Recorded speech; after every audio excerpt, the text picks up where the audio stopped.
Morning, everybody. Welcome to F3. It is a lovely Friday, so we are back on F3 Friday. I am Faith Suggs, and that is my dad, Shafer Suggs. Happy Friday. For those of you who don't know, I am Faith Suggs, Duke was basketball graduate and daughter to this wonderful, wonderful man. And those of you, So sweet. I know, you don't even deserve me as a kid. And Shafer Suggs, former NFL player and father to a really educated group of kids. So, Dad, how are you doing this afternoon? I'm doing good. Just getting ready for the weekend. Waiting for the sun to come up. Sun not up yet? I'm sorry?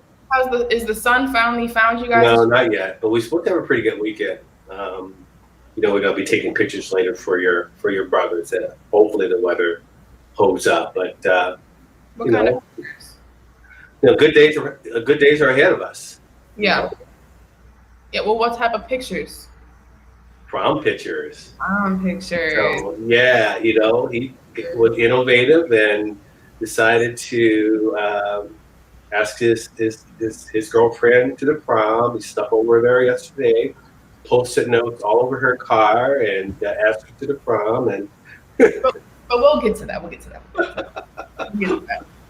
All right. We are happy. We're here.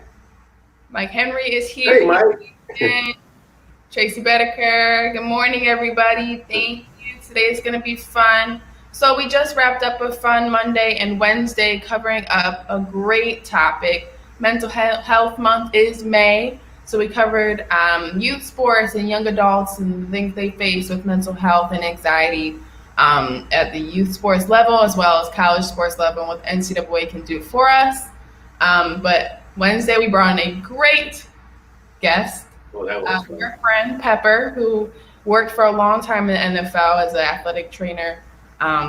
Really, really, really great person, great stories, provided some great insight on the professional sports and how they are handling mental health and anxiety, especially now it's becoming more relevant and also less of a negative stigma around it. So a lot of great movement from F3 on Monday and Wednesday. We have Aaron Hines in the building. Welcome. But hey, Aaron. We are so excited for today because we're going to take a quick little detour from making you a champion and some cool sports topics to something that's more near and dear to our hearts. And I'm sure a lot of parents out there who have kids who are graduating seniors, graduating COVID-19 pandemic time seniors. COVID-19 came in and we all had to be forced inside for the safety of others and ourselves, but our lives were all put on hold. So a lot of things we take for granted, just enjoying your spring semester as seniors. Dad, if you can remember that. Prom. Yeah, it's so much that we're missed out on, but I'll let you continue because there's so much that and it's impacting every parent, college parents, high school parents. So today we're going to be able to get some insight and share how that really looks like from a senior. So. Right. Well, we can bring in our senior now to give us some wonderful insight on the topic. Do you want to introduce this wonderful guest that we have on today? So this is a senior from Boulevard High School. Fortunately, he was able to accomplish most of the things he needed to do his senior year. He played football, and he already got his commitment to his school. He's got his full ride to school, and going into the spring, I think he'll share with you, some of the things he was really looking forward to was the prom and most importantly the graduation. But as a parent who's been living with him, I've had an opportunity to go through this with him. But without further ado, let's bring in our guest, my son, your brother, Devin. Hey, Devin. Hello. Welcome to F3. For those of you who don't know, Devin never watches the show because he's always sleeping. We are bright and early at 9:03 a.m. So this is his first time witnessing what goes on within his own home. No, Devin, thanks for joining us. It's going to be fun. Let's knock it out. You are a senior. Congratulations to both of us. We're so very proud of you, and all Yeah. of us watching. We are so proud of you in your senior class. What was your first initial thoughts going through hearing the news that you guys were going to be staying home for a second?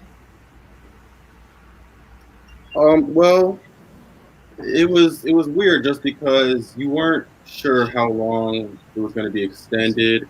At first, we were only supposed to be out of school for about 2 weeks, 2, 3 weeks. So it was like, everybody was happy to get a little vacation. But then as the stay-at-home orders and everything continued to be canceled, and it kept being extended Mm-hmm. continuously, it was just very, it just brings you a lot of anxiety because you're like, what's going to be canceled next, or like what else am I not going to be able to do? So it was Right. just one of those things. Like you can't. It was hard just to sit and wait and hope for that this won't be canceled, this won't be canceled. But it was unfortunate, but you just have to make the most out of it at home. Yeah. Well, Devin, let's cover a few of these accomplishments so people can kind of understand who we have on the show today, and also to celebrate some of the things you do. Super Dad, you want to take this away while I show people? Well, yeah. So, like a lot of students, they had opportunities to speak at commencements. They had opportunities to receive awards. And with Devin, probably the biggest award was the Franklin D. Watkins Award, which was the highest honor that a high school senior can receive, African American high school senior can receive. And he was awarded the regional winner, and they were going to fly us out that weekend of the 13th and the 14th for him to receive his honor. We got the tuxedo, we had the flight, we had hotels, and unfortunately, we were not able to make that. But I guess you'll say receiving an award was a big accomplishment. But so, Devin, how did you feel about that? I was definitely excited to go just because it is such a unique opportunity. It was unfortunate. That was right when the pandemic was hitting, and that was right when stuff started getting crazy. So at the end of the day, I was more worried about safety of us as a family, and it wasn't nothing worth that risk. So I just didn't. We just all mutually decided not to go. Right, The event still happened. I mean, I'm sure it was a great event, but I'm not regretful of that decision not to go, just because right. regardless of how unique of an opportunity it is, it just wasn't worth that. Right. Right. Well, I remember that week because Faith was gonna uh, take a train down, and she had decided that it was not a good idea to come, and then things were very fluid, and I remember coming to you, and you said, "Dad, I don't think it's a good idea." So I was more concerned about you wanting to go so bad that you would take the risk, but you were mature enough to really kind of see early on the danger of the possibility of going there because New York and obviously that weekend in the airports, people were having a hard time getting in and out of the airports. Yeah. And you received a few more awards. I mean, you received the President's Award, a Principal's Award. That was a luncheon that you were supposed to tune. And there's your, yeah, there the certificate of achievement. You were the male winner, and I must say, Dr. Piscavage, our principal at Bolingbrook, has done a phenomenal job of, for the kids who have received these awards, acknowledging them. I mean, the awards that you just put up, they did a virtual celebration of acknowledging the kids who received scholarships. That was really neat. But uh, you know, there's a lot of awards acknowledgement. I was thinking about this, Devin. I mean, we shared this yesterday, a couple weeks ago. Going into your senior year, can you imagine going into your senior year, which was just right in the middle of recruiting season, not being able to go to some of the camps? Because the camps that you went to in June were the camps that really um, gave you really a lot of opportunities. Can you imagine, how do you think some of those juniors are navigating through that? No, just from my personal experience, I couldn't even imagine, just because my personal experience without the pandemic. with recruitment. It was, very, it brought me a lot of anxiety and, trying to, get recruited here and all the camps and performing well. But, some of these kids, they don't even have an opportunity to do that.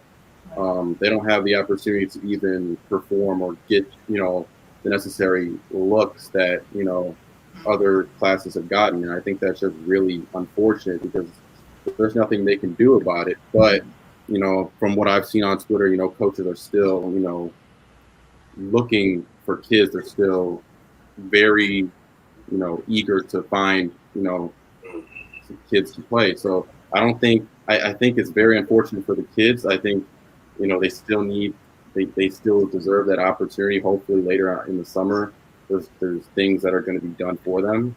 But, right now it's just not an ideal situation for them. It's really unfortunate. Right. Right. And Devin, can you kind of, well, the both of you can you kind of break down for the viewers watching and joining us today what the importance of those camps are for football players, especially during that junior summer going into the senior year?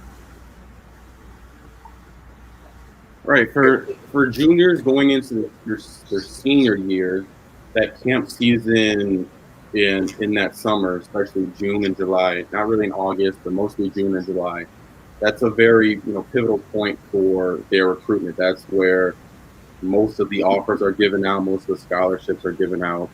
At Mm, those camps, 20% of the kids can walk away with an offer. Like a lot of kids, depending on the camp, it's just a very crucial time that you can't get back, early, especially for football. And then now you have to rely on senior film or something like that after the season, and then you're scrambling. It's just not. It's really not fair. But that that time is you can't. I can't stress how important it is for recruitment in football. right. And the fact that this is happening right during that time is just it couldn't be a worse situation for them. Right. Well, I Yeah. mean, you touched on a little bit of the anxiety through the whole recruiting process, and it is Mental Health Awareness Month. So I'm glad that you're here. You can give us kind of an inside look into what goes on between a youth athlete's brain. Can you kind of tell us the type of anxiety that comes with recruiting, as the deadline they say is starting to get nearer and nearer around that junior and senior year? Well, it's hard just because depending on what your position is, depending on everything, there's people around you that may be getting offers, and then based off what you're doing, you may not be getting the same offers at that time. Maybe your time's later or it's earlier, but it's hard to stay focused when maybe you haven't gotten the offer you wanted yet. Maybe you haven't gotten opportunities yet, but then there's people next to you that they're getting that opportunity, and it's just hard to it just brings you a lot of like, what am I not doing? What do I have to do? When really that it's not, you don't need that mindset. And I came to learn that, everybody has a different time in their recruitment. That's, when they, blossom and get their offers or whatever, so be it. But I think, even without being an athlete, just the, the, the stress of college acceptance and putting yourself out there to be a college graduate, it has a college is the key to success in life, and that's very stressed upon high school students right now. So Right. even as students or student athletes, I think it just brings a lot of stress just because of how society has portrayed college and graduating from getting a degree from college. So Well, that's a great point, Devin, because and Dad and I have discussed this many times, especially on Monday. What type of anxiety or fears or stressors, or sometimes you didn't even see it from peers? What around what time did that start to occur? December. I started getting a little anxious, about it. I would say like late in the winter, maybe like in the springtime. I got my first offer from Columbia April 1st, I think.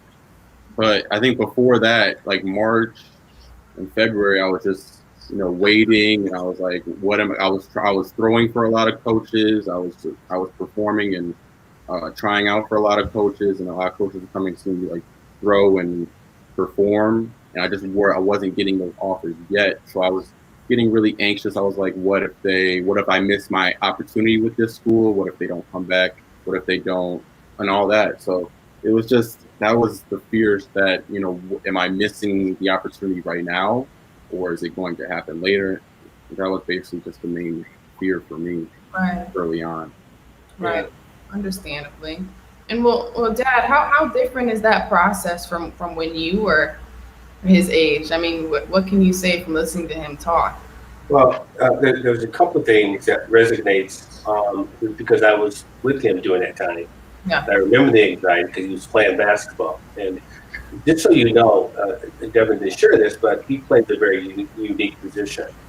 And the position is quarterback. There's a lot more scrutiny. There's a lot more that goes into selecting a quarterback because most schools only select one or two quarterbacks each year. So they are really doing their due diligence. And when he was throwing, he was actually getting up in the morning at 5:30 in the morning for school, and coaches would come in and want him to throw. And he was throwing in the inside of the gym. He was throwing when it was windy, but he was also playing basketball too. And so I saw the anxiety, and as I say this, I cannot imagine what that would be like if this was happening now, this year, going into the pandemic, right? The extra level of pressure. But, I watched him continue to be faithful and continue to work hard. And, I can't compare it, Faith, Devin. I can't compare it. You guys heard every one of my stories, but there was nothing like this because I got two offers. I got actually three, one from Indiana, one from Wisconsin, one from Florida State. And I didn't get my offers until you guys are laughing at me because, but it was so different. And I didn't get my offer until almost before track season, my senior year, right? And so getting back to the topic where I showed the anxiety of going through this pandemic, I cannot imagine. Devin, I know that was a difficult time for you, and I kept telling you, as a parent, the kids are going through that kind of anxiety right now with not knowing what's going to happen. Some of them are not committed. Some kids are still trying to get their grants and their scholarship money. It's just continue to work hard. And that's what you did. You continued to work hard, and when the time came, at the Northwestern camp, you had probably one of the best camps of anybody there. You walked out with 4 or 5 offers, and you opened everybody's eyes. But you got to continue just to work hard. The kids are going through this right now. All of the kids. It's going to open up. So just continue to work hard. Well, Dad, we're hearing from him about the anxiety. Do you think, and I mean, I'm almost assuming that this is relevant, parents are also feeling a sort of anxiety because they want their kid to make it and they want their kid to, have their dreams achieved. I mean, what type of anxiety from a parent's point of view or nervousness would you? Huge. It goes back to one of our Making of the Champion series when we talked about the parents. Right. You got to remember there are some parents that are still very, very involved in their kids. I mean, they're still in that same path, and they're still trying to control the process. And so that anxiety is huge. And I think as a parent, and I hope I did a good job, Dev. You can't add to that anxiety. You can't add to that anxiety, but it's hard not to because they're your kids, right? And you want them to be successful. You want them to not give up and not be negative, become positive. But it is hard for parents. Right. Right. Well, of course, you can't really help how you feel sometimes because even I remember going through the process with Devin, and we had no pandemic in our way. I remember. And it still was very kind of nervous because we didn't know. It was very different from my experience as a junior, senior, where women's basketball, it starts so much earlier in the recruiting process. Right. Football is something that kind of comes as you get older, right, and the longer you're in high school. Right. Very different for me, so I was still trying to figure it all out, especially. But I mean, Devin, you talked and touched on regular seniors. I mean, kids who are just regular students. I mean, maybe they don't want to fulfill or go play a sport in college. There's still anxiety and nervousness through this time. I mean, for those kids, because you touched on it great, that society puts so much pressure on the idea of college and getting into a collegiate institution. What type of pressure did you see from your classmates or peers? I just saw that their focus shifted from what was really important for themselves, meaning that they were more focused on meeting the guidelines of school rather Mm-hmm. than self improvement and learning. Mm. They were more focused on, oh, I got to take this class, this class. I have to qualify for this list and this Mm-hmm. list. I have to do this, this, and this. Like it was like a checklist instead of, bettering themselves and actually learning in becoming, like self improving. They were just more just trying to check off the list that they needed to get to the next level. And Mm-hmm. I think that's not. The focus should be on self development and preparing yourself for the next level instead of just doing this and this because that's what you need to do to get here or there. I just think that's a problem because they instead of focusing on what's really important, they're just focused on things that aren't that important just to get what they want or get what they think they need. And I Mm-hmm. think that's what I saw. Well, Devin, does that pressure kind of ease when you start and get ahead of it from early? Like when you walk into those high school doors, you kind of know what the plan is. So by the time you get to senior year around springtime, you're easy breezy kind of. Was that? Would you say that was kind of your experience, or you seen that that was successful for a lot of kids? I what do you mean like at the beginning of senior year? They No, so I'm saying like the pressure of senior year and junior year obviously gets starts when you have to prepare for the ACT and you start taking the AP classes and you start, trying to get those credits up and getting college credits if you can. Obviously, the pressure is loaded on. mhm. High school does that. Would you say getting ahead of that, maybe freshman and sophomore year, helps ease the pressure later on in high school?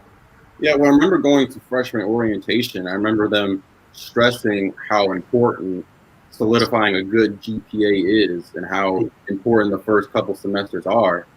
And I tell a lot of my friends all the time, like I feel like I was the only one paying attention during that part of the speech because a lot of kids they just didn't take it seriously freshman year, and I was trying. Everybody was like, "Oh, how do you have a GPA of here or here?" I mean, if you just solidified it, I mean, this freshman year, if you just established a good GPA for yourself, it was pretty hard to bring it down or ruin it. But I feel like if everybody locked in if freshman year you just solidified a good GPA or you just focused, the rest of the years came a lot easier for me. Right. And I wish a lot of more they would stress upon that more because that's what I saw amongst my peers. That was the problem for a lot of them. They just started off really slow, and then they were just scrambling at the end to fix everything or get everything up. And I think they should stress that a little more. So that would help a lot of kids, a lot Right. of my peers. Right. Devin, how were you able to this last 2 months really stay focused with the virtual learning? Because you know me, I was always asking about your grades, even though you're getting virtually straight A's. I was always asking, how are you able to stay focused, knowing that you've already accomplished, you've already admitted, and you've already been accepted? I mean, how are you able to do that? And what advice can you give other kids that are kind of experiencing the same thing? But how were you able to do that? Well, I know for a lot of kids, my age that are already, have their plans set out and everything, the motivation, it's really hard to be motivated just because, what are you, motivated for? I mean, you're done. Like, why? I mean, it's really hard for a lot of kids to finish strong just because there's not, I mean, we're doing classes online. Like, a lot of kids are they're not it's hard to be motivated when you're basically done. So Mhm. for what I do, I just try to I I just try to make it about like pride, a pride thing, and just try to finish strong, and just so it gives you a sense of satisfaction and completion when you just Mhm. finish something. And, And and then, yeah, you've always been different that way because I call you. I'm like a little Devin on your shoulder. Like Devin, you already got to Yale. You don't even have to go on this stupid Zoom call. Devin, you don't have to do this. And you're always like you've always been the one who like never wants to miss school and always has to do your homework. Where do you think those habits kind of started? Like, why did they start? Do you think? Oh no, Dad, put your hand down. um, I think from a very young age, I remember my mom and dad. They really pushed me to do like go like the extra mile and be like challenge myself. I remember mom would chaperone or come in class for in first grade, and I would be done with my work, and then she would come up to my desk and tell me to go like read a book or something instead of just sitting at my desk. Or I would like get an A, but I would get like 98s on my test in like first grade, and they were like, "Well, you need 100," or it was like stuff like that, just like little things. Like you can never be doing enough. There's always something else you can be doing, and I think obviously I haven't kept up with that 100% just because life gets harder and stuff gets harder, but I think those principles are still in there, and I think that's what kind of guides me, but to a lesser degree. But I think that's where it originates from. I think that's funny because I don't remember getting that type of pressure in first grade, but apparently we saved all the energy for the second child. Yeah, So well, yeah, well, so what to do. You're So still counting with your fingers, Nate. mathematically disabled. Everybody knows this. So Deb, you obviously, and I don't think people really understand. I'm glad that you touched on that. How what is it? Disciplined you are academically, and it's very admirable to a lot of kids. What are the things, and we touched on this a week and a half ago about the NCAA and staying focused in school. You guys take what, eight, nine classes? How many classes did you average a day at Bolingbrook High School? senior year I took 6. I Mm-hmm. want to say freshman sophomore year I was up to, I think it was 7. Mm-hmm. Um, because obviously at each almost Baltimore the schedules were a little differently, but it was around 6 or 7 every year. How did you stay organized? Well, I I've never really been the most organized type. Dad always tried to get me to use a planner or to put assignments in my phone, and I never did that. I just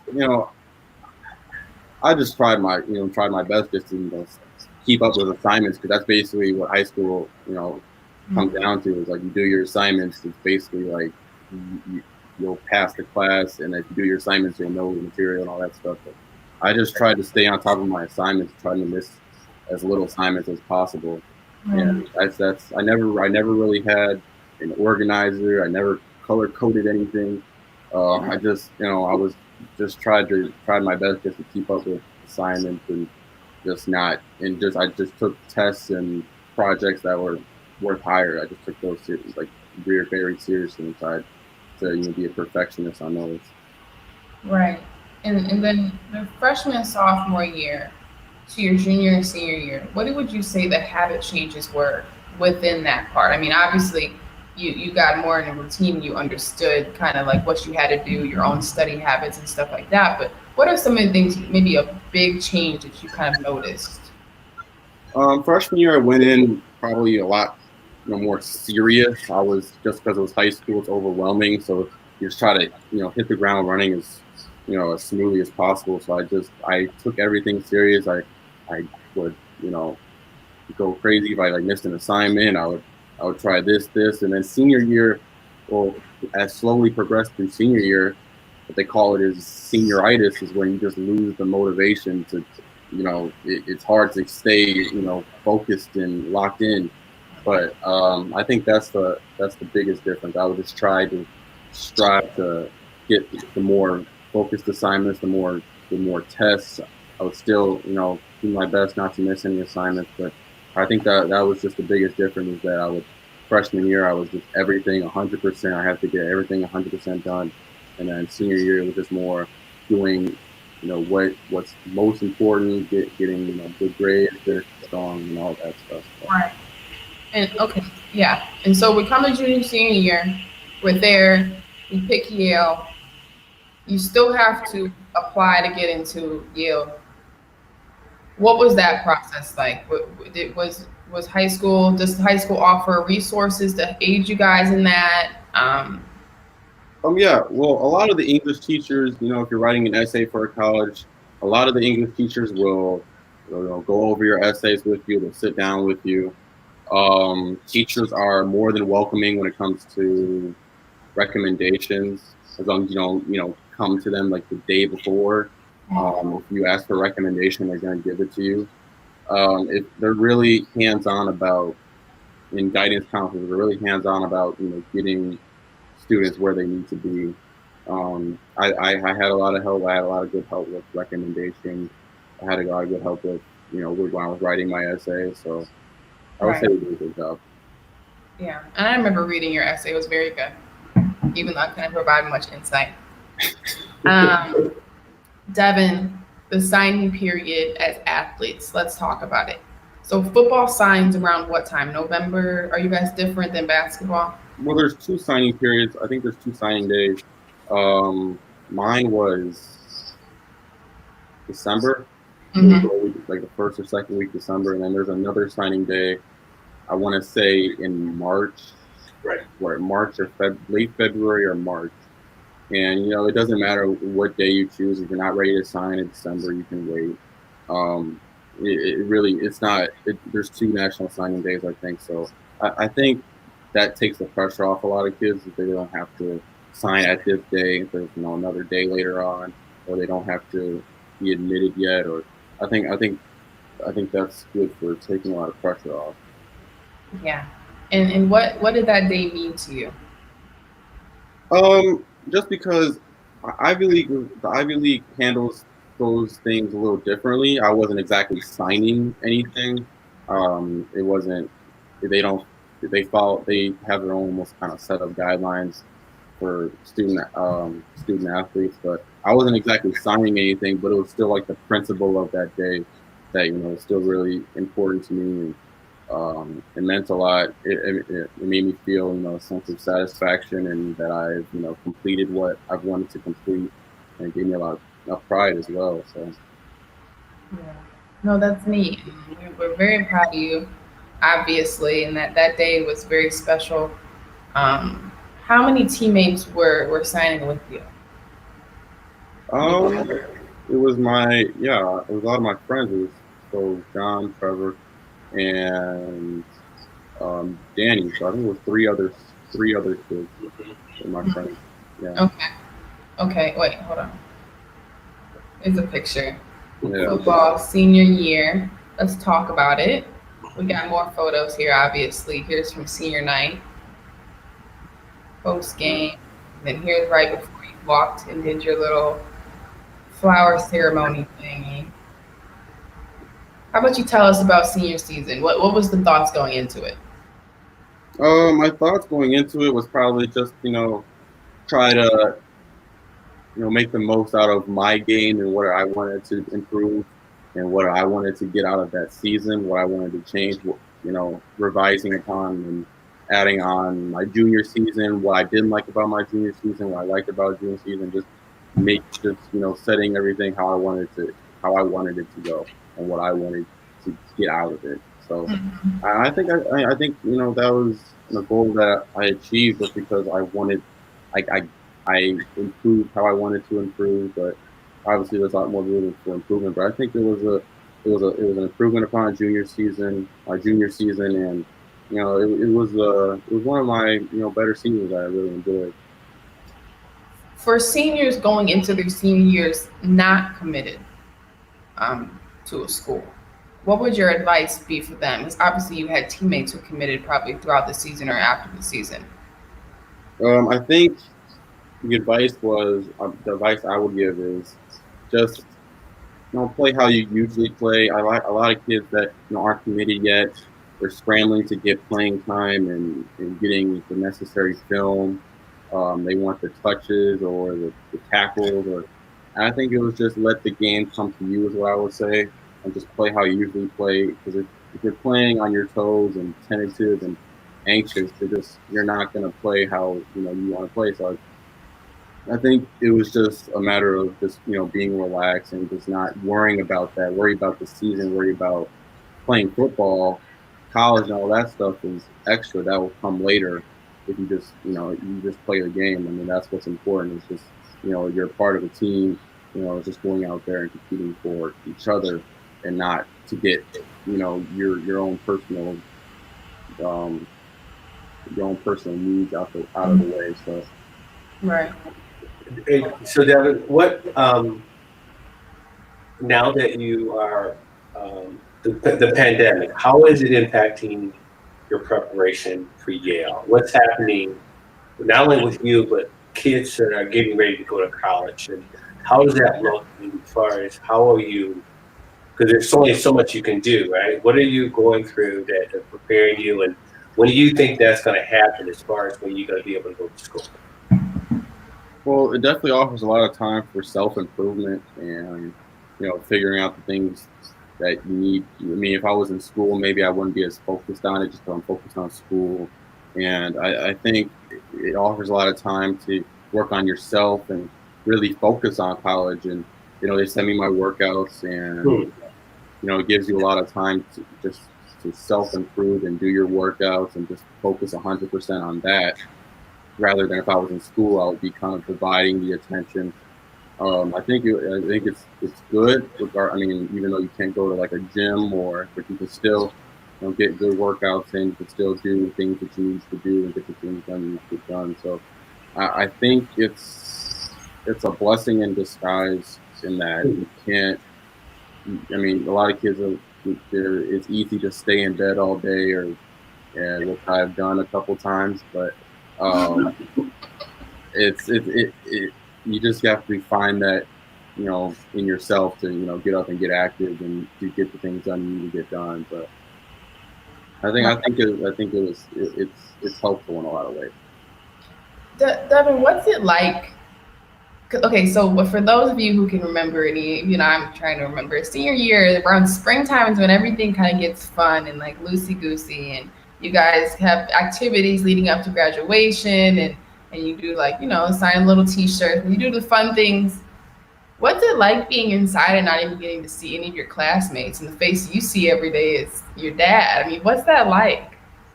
It's definitely it's not ideal. I mean, a lot of you don't get to see a lot of your friends. You don't get to participate in that atmosphere of like it's almost over. That atmosphere of of fun and all these events happening, prom, graduation, senior trips, and I mean it's not. I mean it's hard just because those aren't things that happen again. Those are things that happen one time. They're Right. unique to one period in time in your life. But I think what I think the pandemic makes it so unique in that it's still memorable just because I mean everybody's calling it like the Corona class or something like they're like or like Corona prom or something like that. But I think it still makes it unique and you can still enjoy it. I mean, it's not the same, but you can still enjoy it and accept it and laugh and try to laugh about it and have fun with it. But it's still unfortunate that you don't get to experience those same things. Yeah. Well, I mean, everyone in the future, like 30 years from now, we're all going to remember where we were when this all was going on, and your class will be very distinct in it because you guys won't really get to have your prom. And it's not like you can come back from college and go to prom. No, it's weird. You Right. guys won't be able. So tell us kind of what the communication was from the schools during this whole process, because obviously you guys still were kind of didn't know if prom would go on. You guys didn't know how graduation was going to go. What was the communication from the schools? I think it was very limited up until a certain point, just because they didn't even know what they were allowed to do. I mean, they were answering to another source. So they were waiting to see what they can and cannot do, so they weren't able to put out a lot of communication because even they didn't know. It got to a point where eventually they decided on maybe like a virtual prom or a virtual graduation, and eventually they decided to do graduation a certain way and they were talking about delaying prom. I'm still not sure. I don't think that'll happen, but I, it definitely was delayed for a long time just because they didn't know what they were going to do. Right. Can you tell us a little more on what the graduation plans are for your school specifically? So basically, they're having like a drive-through graduation. So at a certain time, based on your last name, you'll drive through. You'll accept your diploma. I believe wear a cap and gown, and then like one by one, you can go walk across the stage. They'll take your picture if you want, and it's basically just drive through, and you walk. I mean, they'll still allow you to walk across the stage, which I think is a very um, professional way and a very courteous way to do it. But that's basically it. I mean, there's not much we can do. I mean, Right. even if they delayed it, you never know how long it can be delayed. So I think it's a smart idea. Right. And do you know when you have to report to Yale? I believe the Monday after 4th of July. So I think that's like the 6th or or whatever, but that following week. So Okay. So all this was going on, and obviously it's not fun to hear all these things. Um, what was the kind of support from classmates within students amongst each other? I think they did a really good job. I think at first it was very minimal just because everybody was upset, but after a while, I think everybody did a good job of coming together Hmm. and making the most out of the situation. I know a lot of people were protesting, trying to get this done and trying to. But I think at the end of the day, I think kids really did a good job of coming together and making the most out of the situation, and whether it's through social media or um, meeting up. I know a lot of people I know they meet up in cars in a parking lot, like in like a circle, and they just like sit in their trunk and they talk. And I think that I don't think I think there's a good sense of hope throughout the entire my entire all my peers. So Yeah. Well, I mean, I touched on this, and we constantly keep saying it. Is this whole process has created a new creative bone in a lot of people because you have to be creative to even kind of keep on going with your regular routine, whether it's the Zoom calls or meeting up 6 feet apart in the parking lots like that, or I seen social distancing picnics or all that stuff. When it applies to you seniors, what kind of creative stuff have you seen for even leading up to prom or stuff like that? I've actually seen a lot of students do a lot of creative things. Recently I saw a girl with a prom dress and she made like her own custom mask that matched her dress like perfectly. I thought that was pretty cool. I saw like a lot of couples that are doing prom. They'll have their own personal prom. They'll decorate their house and have like their own personal prom with like dinner and stuff. I think that's those are things that only you can do if you really have hope in the situation. Hmm. I think it's really creative, and I think it's really cool that kids come up with that themselves, and it shows that they're not letting the situation you know give Making the most out of it. yeah it's not they're not letting it kill what they're trying to do. Right, right. Well, I have a picture here. Oh, this is funny. It makes me laugh because obviously, be fair. That's that's the rule. Oh, obviously. Yeah, you were talking about different ways Oh boy, I love it. from. Obviously, this is a very creative way. What is even doing these things for others or participating in these activities do for you guys? What does it give you? Like I said, like even though you're not able to participate in the actual event, it's Yeah. still the principle and those once in a lifetime things that you still can experience. You still can experience, dressing up. You can still experience the like proposing and proposals. I think those are things everybody at least deserves to have. We deserve to do everything we can do, I mean, we can't physically go to a dance and dance, but you can still do all those sentimental things that still mean a lot, and still kind of fill that void. So, Right. Kate, can you go back to that picture, please? So, Devin, tell me what you tell. I'm so proud of you, but this is creative. Tell me what you did yesterday. Um, so basically, I drove to my girlfriend Carolina's house, yeah, What time early in the in the morning? morning, and I kind of snuck in her garage. She already knew I was doing something, so she knew I was there. Like I didn't just sneak in the garage. I snuck over there and I went in her garage and I basically had like a bunch of packs of sticky notes, and I basically just I just put them all over the car, and but I tried to spell out prom. I didn't know how it was going to turn out, but that was within like last minute. That's what a good idea. I thought it was pretty you know over the top within reason, but I thought it was a pretty good idea, so I decided to do that. It's very creative, Devin. Very creative. How have you stayed positive through all this? Um, just remembering that this is not the end of the world. I mean, life will go on. We will get through it. Everybody says that, but it's true. I mean, it's not. This is not forever. I mean, if you know anything about our world, we are always innovating. We're always finding solutions to problems. I know there's gonna be a vaccine. The world's gonna open up.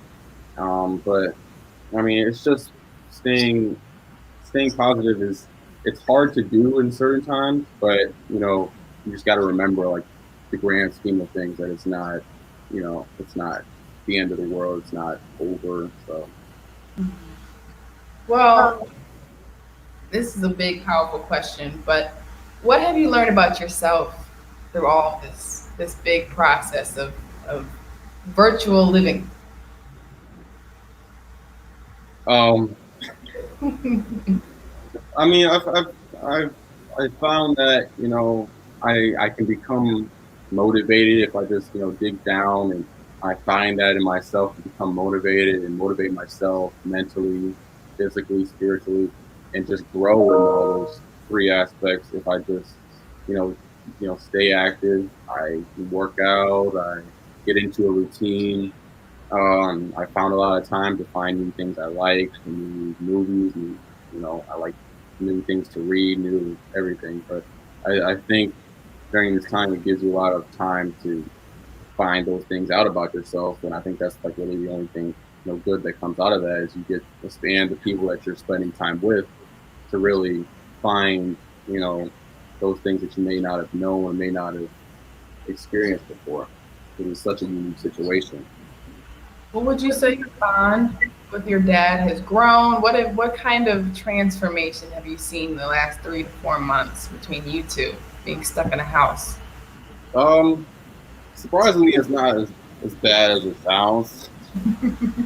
No, I think we've done a good job of staying close and you know making the most out of the situation and finding things to do, watching movies, all that stuff. But I think it's definitely created a different type of bond just because we're together all the time.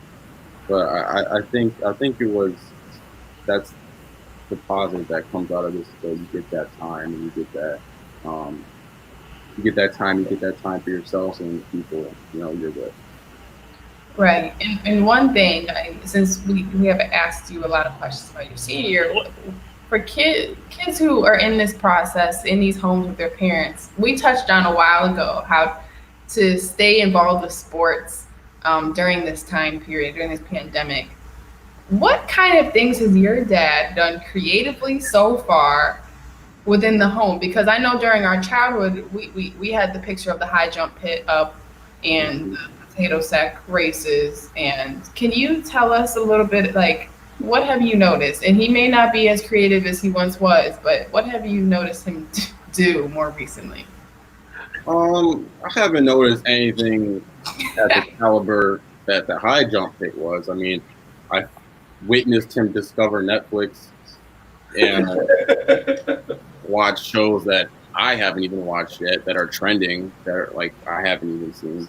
I've witnessed the birth of a binge watcher. I think that's very funny.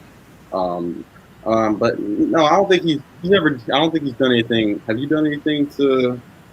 I beat you the horse all the time with our Nerf ball. I beat you all the Yeah, time. you went and bought a little mini indoor Nerf booth and to do all that, to play horse and stuff in the house. And, no, I think that's not nothing like the high jump pit though. That's Those are my Okay. touch.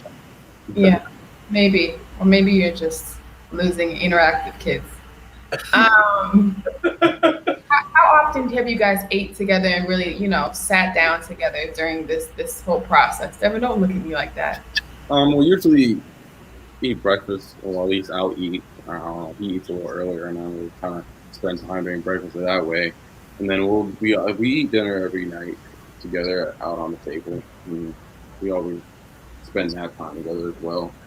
And then he'll go watch a show or something, or I'll go watch a show or play video games. But we definitely sound like we are avoiding each other as Yeah. much as sometimes you want to. Mm-hmm. He's actually acquired the skill of cooking steaks now, seasoning the rub and everything. So he's going to take that mantle over. You're chefing up. So a lot of growth in the process for the Suggs family um, recently. No, this is neat to hear, and we definitely touched on that a lot. Devin, thank you so much for joining us today. It was a lot of fun. Um, we really appreciate you. We are so very proud of you in your senior class for sure. You guys have taken a biggest kind of adversity ever and kind of Yeah. turned it into some magic dust. So it's neat to watch and neat to witness and be a part of. So congratulations on your graduation. Congratulations on making it through this crazy thing. And we are very excited for your next steps at Yale. Thank you. I appreciate that, Faith. You're welcome. You're But thank you everyone for joining us today on this Friday morning. Happy F3 Friday. We are so happy everyone joined us today. We hope today was fun for everyone because we can always use a little light at the end of the tunnel each week. We want to thank our stream platforms, of course, Amazon Fire, YouTube, Facebook, Roku, Apple TV. Most importantly, our key platform out of Phoenix, Arizona, E360 TV. We will be back Monday where we will head into a different direction. But something Devin just touched on, which is very interesting, is the dinner table and how important it is on families. So thank you again, everybody, for joining us. And again, this is Faith Family Focus, where we want to use our faith as a vehicle to help heal and sustain others on their path to strengthening the family core. Thank you, everyone, and enjoy your Friday. Happy Friday.